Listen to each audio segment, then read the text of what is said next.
بسم الله الرحمن الرحيم. متابعي القناة، أسعد الله أوقاتكم إلى هذا الفيديو الجديد. انطلقت يوم الأحد 4 أوت 2024 عملية تصفية وغربلة القوائم الخاصة بالمسجلين في منصة عدل 3، وهذا من أجل اختيار المقبولين في عملية التسجيل.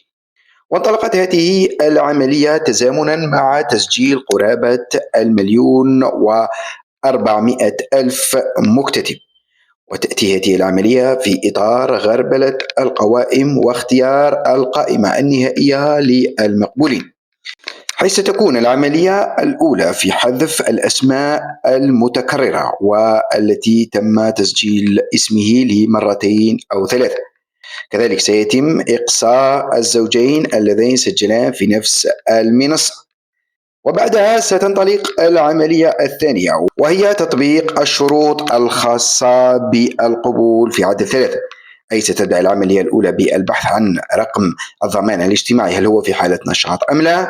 وبعد أن يكون رقم الضمان الاجتماعي في حالة نشاط، سيتم البحث هل هذا الرقم هو رقم لعامل أم أنه بطال ويتقاضى منحة البطالة، حيث يتم الاعتماد على راتب هؤلاء. هل راتبه يتوافق مع الشروط المحددة لهذه العملية والتي يفوق 24,000 دينار جزائري ولا يتجاوز 12 مليون، يعني يجب أن يكون يمتلك هذا الراتب في حال قبوله. بعد القبول يتم الانطلاق إلى المرحلة الثانية، وهي المتمثلة في هل يمتلك قطعة أرض أو أنه لديه سكن من قبل، يعني الذهاب إلى البطاقية الوطنية.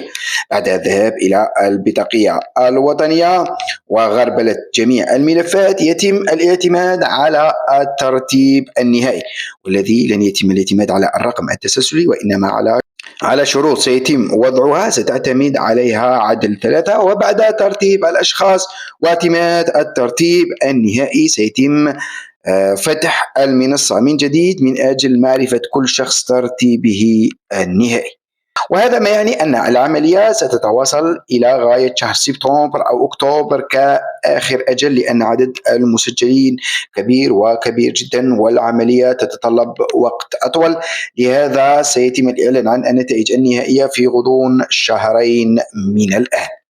هذا ما أردت أن أقدمه لكم في هذا الفيديو. دائما إخواني، قبل أن أختم الفيديو، إذا لم تكن مشترك في القناة فلا تنسى الاشتراك وتفعيل الجرس، وهذا ليصلك كل ما هو جديد.